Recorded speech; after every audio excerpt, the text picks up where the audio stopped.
Welcome back to Multisim 14.2 tutorial part 4. In this video, I'll show you analysis of a common emitter transistor. I have chosen R1 value 52 kilo ohms, R2 4.7 kilo ohms. There's a ground connection, but the only thing missing is voltage source. So let's go to this power sources. If you go to power sources, you can see VCC. These are dedicated sources for transistor.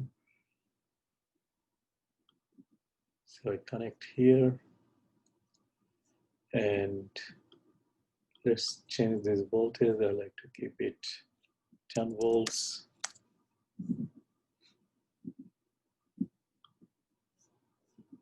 So our VCC is 10 volt here. We have to see where the biasing is.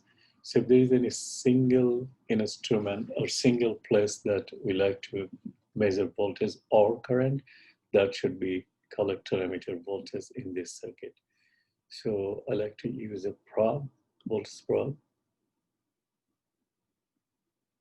So let's put a voltage probe here. And we can change the parameters. We don't need all those parameters. We can customize it, make all no, and only VDC yes, that's okay. So we have VDC here, and so let's start with this first. And if we simulate, so I got 5.3 volts. So as you can imagine, this is 10 volt VCC and almost half of VCC. That means the operating point is somewhere in the middle of the load line, and this circuit is certainly operating in active region. So let's measure currents as well.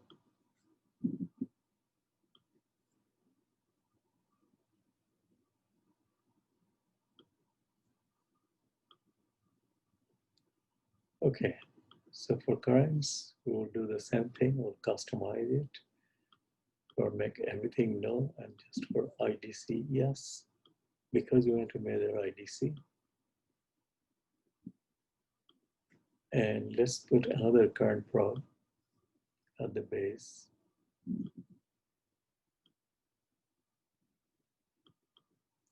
Do the same thing.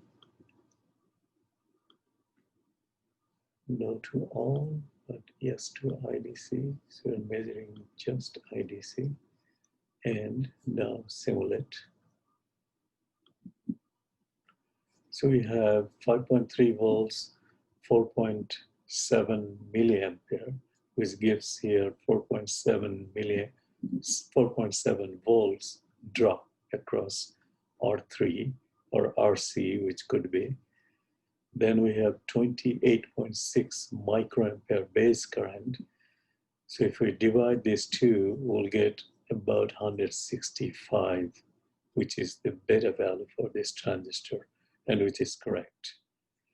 So for your pre-lab and other calculations, just making this simple circuit, you can determine the base beta of this transistor, although this value is given in transistor datasheet. So next we'll see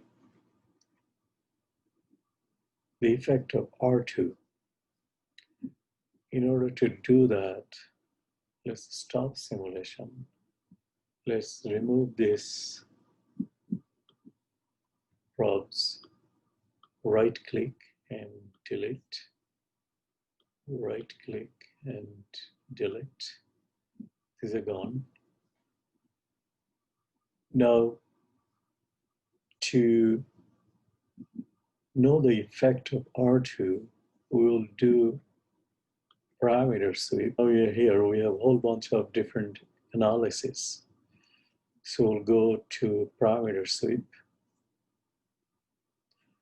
So in this case, we can change the values of any parameter that has been used in this circuit. So our device type, not BJT, we are looking for a resistor because we want to change R2. Now in the resistor, we have 3 resistors, R1, R2, R3.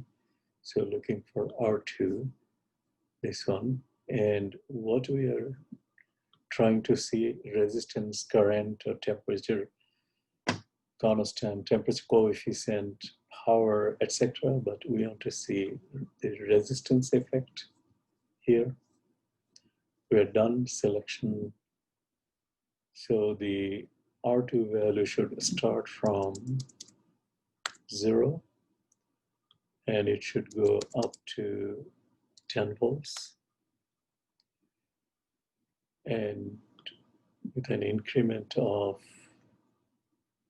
say, 10 ohms. A lot of data points, as you can see, 1001 data points. Make sure this graph is, it's up to you, but now I need linear. And make sure analysis sweep is not transient, but it must be DC operating point. Change there. And we're good here. So for the output, we are looking for V3, that is our output voltage. So add V3, we already had V1 there, remove V1. So that's our output. Now everything ready and run simulation.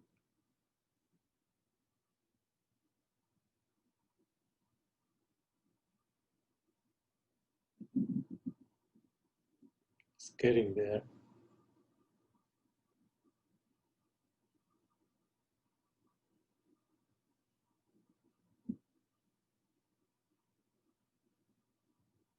Okay, very nice.